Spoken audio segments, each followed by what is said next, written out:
Magsiluhod po ang lahat bilang paggalang sa banal na Espiritu sa katauhan ng ating minamahal na Apo Conching.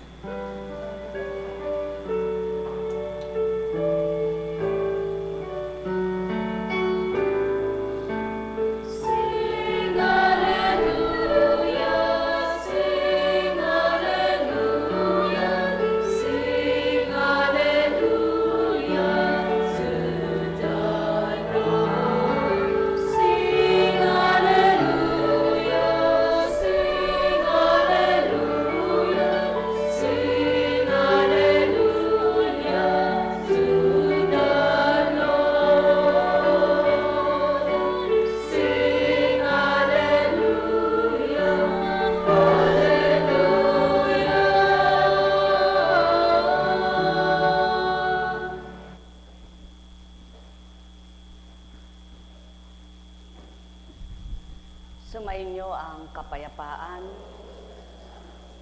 kay buti ng Ama, kay dakila niya, sadyang mahiwaga at mahimalasya, tapat kanino mang kanyang anak, kung makisuyo siya, ay tunay na mahiwaga. Kung tatanggapin lamang at kikilalanin, tunay na susundin kanyang mga aral, mapapatotohanan nyo, siya'y buhay na kumikilos kanino man. Ang may pandinig ay nakarinig.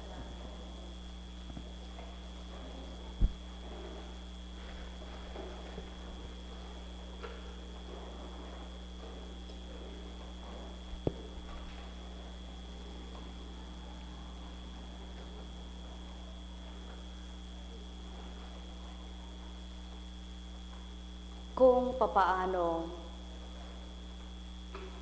ang tao ay marunong kumilala sa matuwid, ano pa kaya ang Ama? Kung ang tao ay marunong magmalasakit, yaong may pusong mabuti, higit ang Amang pinagmula ng mabubuting puso nila. Kung ang tao ay marunong magmalasakit kapag may pag-ibig, higit ang nagbubuhay at bumubuhay ng pag-ibig sa marunong magmalasakit. Kung ang tao ay marunong magbigay kapag may bibigay, ano pa kaya ang Amang tuwirang mapagbigay? Subalit lahat ng tao maaring paalipin at maalipinan. Ngunit kung hindi magpapaalipin, magsusumakit makawala sa pagkakaalipin.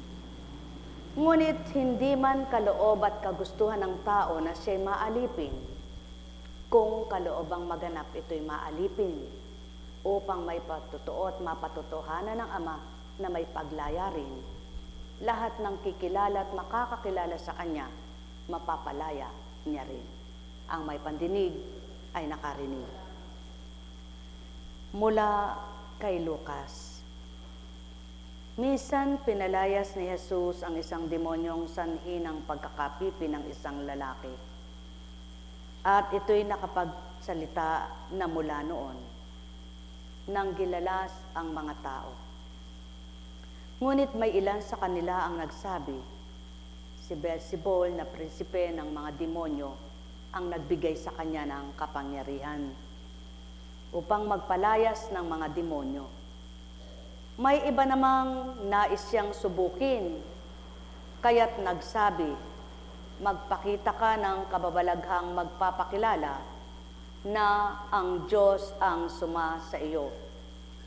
Ngunit batid ni Jesus ang kanilang iniisip, kaya't sinabi sa kanila, babagsak ang bawat kahariang nahahati sa magkakalabang magpangkat, at mawawasak ang mga bahay roon.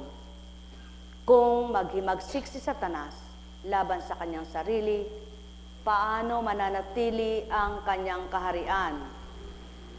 Sinasabi ninyong nagpapalayas ako ng mga demonyo sapagkat binigyan ako ni Beelzebul ng kapangyarihang ito. Kung ako'y nagpapalayas ng mga demonyo sa pamamagitan ni Beelzebul, sino naman ang nagbigay ng kapangyarihan sa inyong mga tagasunod na makagawa ng gayon? Mga minamahal, yan ang tao. Ganyan ang tao. Kapag nakakakita ng maganda, ang masama ang pag-iisip at pangit ang kalooban, masama pa rin ang tingin niya. Kapag mabuti ang kalooban ng nakatititig at nakatatanaw ng maganda at mabuti na nakikita, masaya at maligaya sila. Kaya't madaling suriin ang gawa ng demonyo at gawa ng Kristo, gawa ng Ama at gawa ng sanlibutan, na makalaman, makatao lamang. Mga minamahal, ilan pa kaya sa mga nagpapakabuting tao ang masusuri ng mga kapwa-tao nila upang tularan nila? At ilan naman kaya ang masasamang tao na namumula, namimintas ang kapwa nila na pinagsusumakitan nilang sila'y maging mabuti nang hindi sila mapula ang tulad ng pamumula nila? Ganyan ang mundong ito. Kung sinong nagpapakatuto at nagpapakabuti, kung magkamisan silang masama sa kapwa-tao. Subalit wika nga maliwanag ng Kristo, kung ang paghahari ng isang paghahari ng katulad ng paghahari ng demonyo ay maglalaban-laban, ano ang mabubuo at paano sila makabubuo? Subalit kung wawasakin ng katotohanan ang laban-labang demonyo at nagkakagulong mga demonyo, matatapos ang kademonyohan ng tao. Sapagkat mabubuhay ang katotohanan, magliliwanag ang tao at magkakaisip na mabuti at gagawa ng mabuti. Kaya naman dahil alam ang tinutukoy at batid ang iniisip ng mga kaharap, maliwanag ang tinukoy at sinabi niya, kayo naman, ano ang naputos at sinong nag-utos sa inyo at nagbigay ng karapatan para gawin niyo ang ginagawa ninyo? Sapagkat ang alam niya, sila ang demonyo. Kung anong ginagawa nila at sinasabi, nauukol sa kanilang ginagawa at sinasabi. Dahil hindi nila makita ang mabuting gampanin at tinutupad na gampanin upang maisalarawan at maipakita ang kabutihan at kadakilaan ng Ama. Sapagkat ang isip nila ay masama, ang loob nila ay marumi. Dahil sa hindi nila matanggap ang pakikipagtotoo ng anak na isinugo sa lupa upang makilala ang Ama at ipakilalang ganap at makilala ng mga kumikilala. Mapapalad ang mga nakakakilala at nakakakita ng matuwid at mabuti at pinagsusumakitan nilang tupdin at nasayang gawin ang Amang naghaharit papagharian silang ganap upang patuloy nilang makilala ang matuwid na gawa ng Ama. Ang may pandinig ay nakarinig. Nek karamaniyahanam, nek karamaniyahanam, nek karamaniyahanam. Buhay ba ang Diyos? Tapat ba ang Diyos? Totoo ba ang Diyos? Sadyang sa buhay ng tao maraming tukso, maraming manunukso. Ngunit kapag nadama mo na ang Panginoon, huwag mo siyang panaigin. Yung tukso na yun, ang panaigin mo siya na kukuha ng paghahari ng kalooban mo. Buhay ba ang Diyos? Kaya nakakilala ba ang mga bulag? Nakarinig ba ang mga bingi sa katotohanan? Maliwanag ang tinuran. Kayong mga bulag, wala kayong makita. Kayong mga bingi, di kayo makaririnig. Ang tinutukoy ay ang katotohanan. Sapagkat ang tao kung magkamisan, malakas man ang pandinig, ang naririnig niya ay puro yung laban sa katotohanan. Maganda man at maliwanag ang kanyang pananaw, ang nakikita niya ay kung ano-ano, yung makasasakit ng kalooban, makapagdudulot ng sama ng loob at hirap ng isipan. Ngunit kung mamasdan lamang ng tao ay ang makabubuti at ikabubuti, tunay na makakalaya sa pagkakalipi ng demonyo. Buhay ba ang Diyos?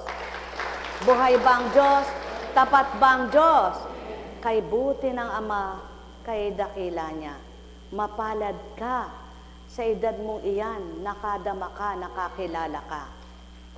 At dapat kang magpasalamat sa kalalagayan mo at naging karamdaman mo. Sapagkat ito ang naging daan upang ikaw ay mamulat sa katotohanan, magising sa katotohanan at matuto sa katotohanan. Sapagkat kahit malakas ka, masigla ka, may kalusugan ka, Hindi ka nagiging masaya sa init ng ulo mo sa dating buhay mo. Ngunit ngayon, kahit ganyan ang kalalagayan mo, dahil payapa ang isip mo, may galak ang puso mo, maligaya at masaya ka. Yan ang hindi maunawaan ng tao at yan ang hindi masuri ng tao. Kaya nga, kahit na ang dinaranas mo, kung magkamisan ay parang inaabot mo yung mahirap abutin, kinukuha mo yung mahirap kuhanin, ngunit dahil may pagtitibay ka't pananalig at pagtitiwalang, kaya mo yan dahil sa kasama mo, yung hirap mo naiibsan, nawawala, sapagkat yun ang patotoo, pinaparam ko ang sakit at dusa ninyo, kinukuha ko ang mga kahinaan nyo upang palakasin ko kayo at matighawan nyo ang dinaranas nyong dusa sa buhay nyo. Yan ang pawang katotohanan, sapagkat pinakakawala ka ng Ama, pinalilisan niya ang anumang sumasa iyo na di tama't marapat upang buhayin niya yung tama't tumpak na dapat ay sa iyo'y mananahang ganap. Banal na Espiritu, mga mahal, sumainyo ang kapayapaan. Nek karameneyahanam, nek karameneyahanam, nek karameneyahanam. Wika nga, kung hirap na ang isip nyo, at wala na kayong mapuhap na katugunan at kasagutan sa inyong mga katanungan, huwag niyong pahirapan at tuwiran, ibigay niyo sa Ama at kayo'y tutugunin at isisiwalat niyang mainam kung anong marapat niyong tupdin at gawin. Kung nahihirapan na kayo sa inyong mga pasanin at nabibigatan na kayo sa inyong dinadala, huwag kayong malumbay, Ama'y inyong tanggapin. Sa gayon ang di ninyo kaya at nahihirapan ang katawan at kaisipat damdamin nyo, may pagpalaya siyang gagawin at nakalalaya ang sa kanya'y kumikilalang tuwiran. Mga minamahal, narito ang Espiritong Banal hindi para tumingin, tumitig lamang, magmasid at makakita lamang, kundi para tumulong, dumamay at tumanggap sa tao, pumatnubay, gumabay at ibigay ang marapat. Kung magkagayon at kikilalanin ang di nakikita, sino ka at ano kayo para hindi kayo palayain. Nek karameneyahanam, nek karameneyahanam, nek karameneyahanam. Lamang habang hinihintay niyo ang paglaya, patuloy kayong maging matapat, matatag at marapat upang sa inyong ginagawa, lalong nalulugod, amay natutuwa. Nek karameneyahanam, nek karameneyahanam, nek karameneyahanam. Tulad mo, noong wala ka rito at di ka pa nakakaparito, sa kalagayan mo ngayon, lagi kang bugnot, lagi kang inis, lagi kang nagsasalita. Diba? Ngayon, may gusto ka mang sabihin, pinipigil ng bibig mo. Dahil may pagtitimpi ka na di nakikita na pumasok sa katawan mo. Yaon ang patotoo ng Ama. May pumapasok sa buong bahagi ng katawan ninyo na hindi ninyo nakikitang usok, hindi ninyo nakikitang tumatawid, kundi kayo'y nakadarama at nagpapatotoong kayo mismo na nakadama ang magpapakilalang may Diyos na totoo at buhay sa mundo. Nek karameneyahanam, nek karameneyahanam, nek karameneyahanam. Buhay ba ang Diyos? Tapat ba ang Diyos? Totoo ba ang Diyos? Dakila ba ang Diyos? Kapag kakain kayo sa isang restaurant, binibigyan kayo ng menu, pipili kayo kung anong gusto nyo. Ngunit dahil hindi nyo pa alam yung timpla na yon, parang nasarapan kayo sa larawan, kinuha nyo. Kapag yun ba ay binigay na sa inyo at kinakain ninyo at hindi kayo nasarapan, na ibabalik nyo ba sa restaurant? Di ba't babayaran nyo na rin? Kung ang pagkain na bibig ang lumalasap, naaayawan, ngunit binabayaran. Ang walang bayad na ninanamnam at nilalasap ng inyong kaluluwa at katawan, dapat ninyong pakasuriin kung ano ang dulot kanino man. Sapagkat binigay ng libre, pinamamahagi ng libre, ngunit hindi maaring matulad sa timpla ng pagkain ng tao na ito'y hindi malalasahan ng taong lumalasa. Kaya lahat ng may panlasa, nararamdaman nila at nananamnam nilang masarap ang timpla. Mga mahal, kay buti ng Ama, kompletos rekados ang mga aral niya, tamang sangkap, tamang timpla, kaya kapag ito ang ninamnam ng bawat isa, tunay na magdudulot ng siglat lakas ng buong pagkatao. Sumayinyong kapayapaan, pagharian kayo, mga minamahal ko. Nekkaramaneyahanam, nekkaramaneyahanam, nekkaramaneyahanam. Kaya't ang nagmimithi na mapabuti at may saayos ang diwa, ang katawan, ang kalooban at buong pagkatao, inahanap ay salitang banal na nagbibigay lunas ng kanilang kalituhan, kaguluhan, kadiliman at kagulumihanan. Sumainyong kapayapaan, mga minamahal. Nekkaramaneyahanam, nekkaramaneyahanam, nekkaramaneyahanam. Buhay ba ang Diyos? Tapat po ba ang Diyos?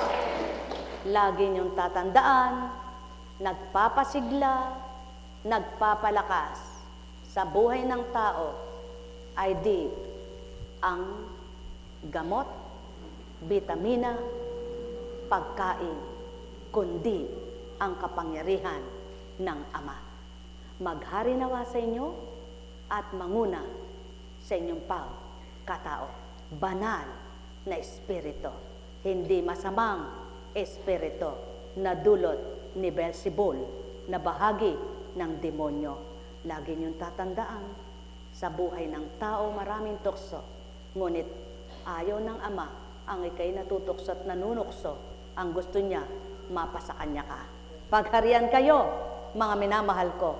Nekkaramaneyahanam, nekkaramaneyahanam, nekkaramaneyahanam. Buhay po ba ang Diyos?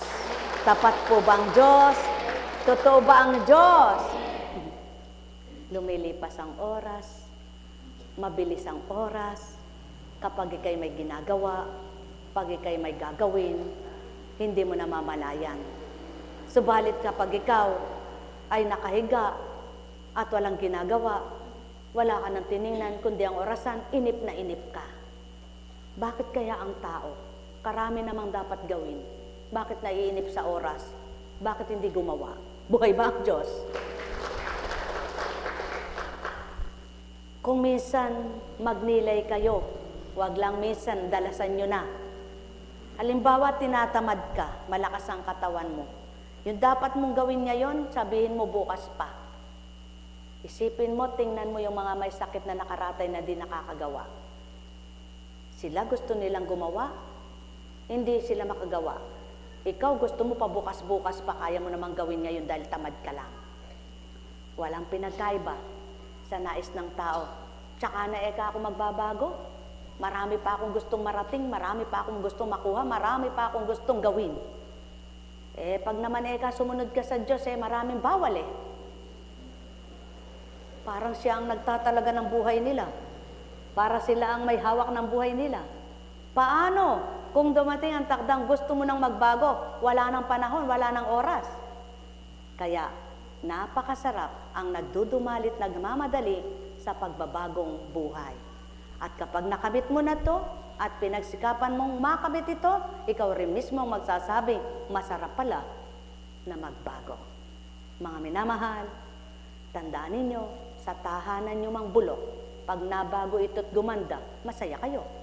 Ganyan din ang sarili nyo, na tinatahanan ng banal na espiritu.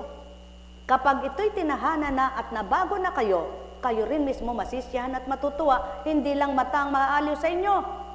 Hindi lang ang inyong pananaw na nasisiyahan kayo sa maganda, kundi mismo ang damdamin ninyo, mararamdaman nyo, kay sarap pala ng pagbabago. Ang may pandinig ay nakarinig.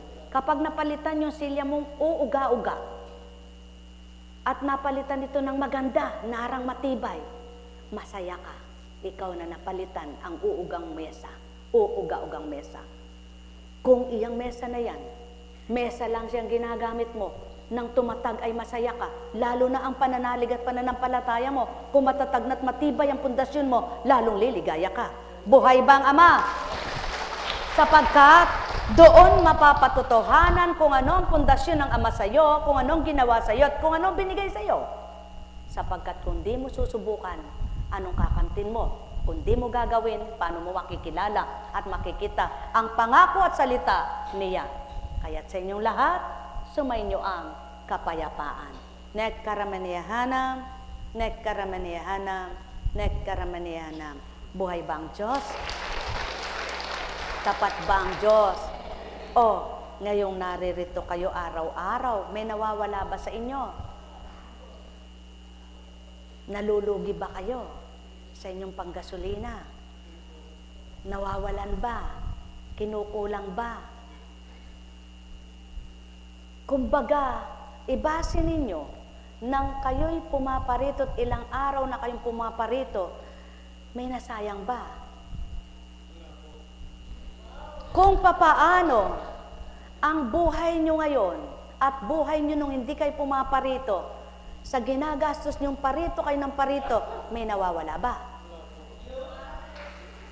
Yan. Maliwanag ang sinasabi mo, wala po. Mahirap sabihin ang wala kapag ikay ngongo. Ngunit, dahil tunay nga ba na walang nangyayari na maganda kapag ang tao ay masama? Sagot, wala rin. Sabihin mo nga, wala. Diretso! Buhay bang Diyos? Buhay bang Diyos? Yan ang panggagamot ng tao na ginagamit, ngunit espiritu. Hindi kailangang marami pang sabihin, kundi salita lamang. Yaon ang patuto, ang salita ay nagpapagaling, at ang salita ay nagbibigay buhay. Kaya kung lahat ng tao ay magtitiwala sa galing at salita ng Ama, lahat ay mapapalaya at makalalaya. Lamang, inalipin ka ba ng hirap ng buhay sa 13 taon? Sa 20 taon? Tandaan mo, hindi buong panahon alipin ka ng kahirapan at kadustahan ng buhay mo. Kapag kinilala mo sinimula ng Ama mo, mula nung kilalanin mo, tanggapin mo siya, magtiwala kang pinalalaya at makalalaya ka. Sapagkat anong silbi ng kinuha kanya, naaruga mo siya sa pamamagitan ng Espiritu niyang tinanggap na yung pagkatao kung walang mababago. Sa makatwid, ang lahat ay may pagbabago. Kaya't kung may pagbabago, may nabago, kayo makikinabang tao. Mula ba nang ika'y pumarito, sa iyong isip at damdamin, naghari na ba ang mabuti at kaisipan mo'y pinagharian? Lakasan mo pa. Nagbago, sabi mo. Ulitin mo, nagbago. Nagbago. Buhay ang Ama! Yan ang pawang katotohanan. Kapag sumunod ka sa Ama, kinilala mo siya, tinanggap mo Espiritu niya, may ginagawa siyang lihim sa iyo. At ikaw mismo ang magpapatuto, may tinanggap ka dahil ika'y kumilala sa Kanya. Ngayon, nang ikaw ba'y humakbang, mabigat pa ba ang paa mo? Ulitin mo, magaan na po. Magaan. Magaan. Magaan. Magaan. Magaang magaan. Very good! Buhay bang Ama? Yan ang Ama, sapagkat siya'y gumagawa ng hindi nakikita at di makikita, ngunit tumutupad at sumusubaybay sa mga anak niya. Sa makatwid, kung may kilala ka na higit sa Diyos mo, dumuon ka. Subalit kung wala ka nang alam na Diyos pang iba, manahan ka sa Kanya. Mahal na mahal ko kayo. Tuwiran kong tinuturan, mahal na mahal ko kayo. Kaya't kung inaakala ninyong hindi nyo kaya, Alam niyong may Diyos Ama kayo, kayang-kaya niya isandig, ilaan niyo sa Kanya ang inyong lakas na bawat araw ay makakamtan. Buhay ba ang Ama? Sabihin mo nga, buhay! Buhay! Na buhay! Dinagdagan pa.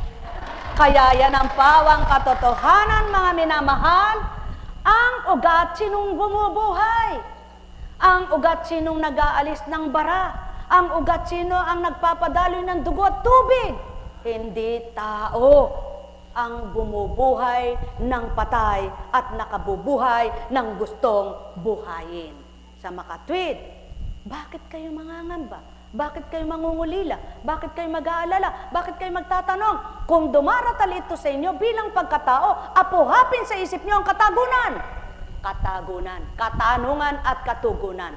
Bakit? Sapagkat tutugunin kayo ng Espiritong di nyo nakikita, ngunit sa inyo'y mangungusap at makapangungusap dahil kayo'y nakikipagnig, nakikipagtipan sa inyong kaisipan na tapat at nagtitiwalang ganap.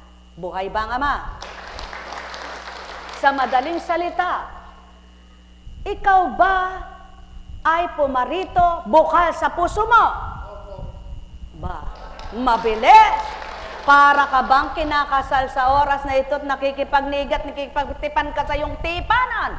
Nang sabi, ikinakasal ko kayong dalawa, sa hirap at ginhawa, kayo'y magsasama. Ano sagot? Yan ang pawang katotohanan. Nang makipag-isa ka't magrelasyon kayo ng ama mo, sa hirap at ginhawa, matuwa ka dahil alam mo, magkasama kayo bilang isa at nag-iisa. Kaya ang pawang katotohanan, ikaw ba'y susunod sa akin? Kahit saan ako magtungo, ano sagot? Sapagkat alam mo, saan man magtungo ang ama mo, hindi kanya ibubulit sa tukso, hindi kanya ibubulit sa kapamakan, at hindi kanya iiwanan. Sapagkat alam mo, siya ang tagabuhay mo, tagapagligtas mo, at lahat sa buhay mo. Kung magkagayon at kilala mo na, hindi ka mangangamba. Sapagkat alam mo, ang kasama mo'y hindi demonyo. Mga minamahal, katotohanan ang tinuturan ko, sumainyo ang kapayapaan. Nekkaramaniyahanam, nekkaramaniyahanam, nekkaramaniyahanam. Buhay bang Diyos? Buhay bang Diyos? Tapat bang Diyos? Nabagot ba kayo? Nainip ba kayo? Sabihin mo nga, naiinip. Di pala! Magaling siya sumagot. O, diba? Memory. Open memory na siya. Buhay bang Diyos? Ganyan. Baka caps ka na bukas. Buhay bang Diyos? Gusto mong mag-caps? Gusto mong mag-caps? Opo! Naku, akayin mo ito araw-araw. Buhay ba ang Diyos? Ayan. Mamaya magmaneho ka na. Buhay ba ang Diyos? Ganyan. Close, open, close, open, close, open, close, open, close, open. Walang hiya, kaya nga po kunching na yan, ginawang bata, yung pasyente! Yan ang katotohanan. Pag ang bata, wala pang alam, walang kamuwang-muwang sa paghawak ng kanyang kamay, ano unang sinasabi? Close, open, close, open. Dahil kapag Tagalog, sarado buka, mahirap pakinggan. Buhay bang Diyos? Kaya nga, lalo namang mahirap sabihin, tuklip, ladlad, tuklip, ladlad. Buhay bang Diyos? Kaya nga, kung ang magulang ay gusto nang sabihin sa kanyang anak, may narinig siya sa kapwa niya magulang, sinabi kanong ina na yun ay close, open. Hindi naman niya pala alam sa Tagalog yung close, open. Nakakaintindi na pala yung anak niya, may memorya na, Close, open, anak, close, open, nag-close, open. Ay, ganun pala, ibig sabihin nung buti pa anak ko nakakaintindi sa akin. Di ba? Ganyan kung magkamisan, nagigitla pa ang anak na natatauhan sa kaloob ng kanyang magulang na hindi niya inaalam yung pala kaya niyang gawin. Buhay ba ang Ama? Mga minamahal, kay buti ng Ama, kay dakila niya. Kaya kung totoo ang bawat isa, pakinabang, walang baliw, walang humpay. Oh, kapag nasa inyo ka ba, nakakatawa ka ng ganito? Yan ang katotohanan. Sapagkat kapag nasa inyo ka, ang iniisip mo, sakit mo. Buhay ba ang Ama? At yan ang hindi alam na gabot ng tao.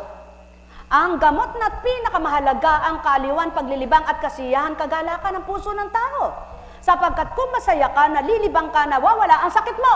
Kapag nag-isip ka ng nag-isip, lalala sakit mo. Buhay ba ang Ama?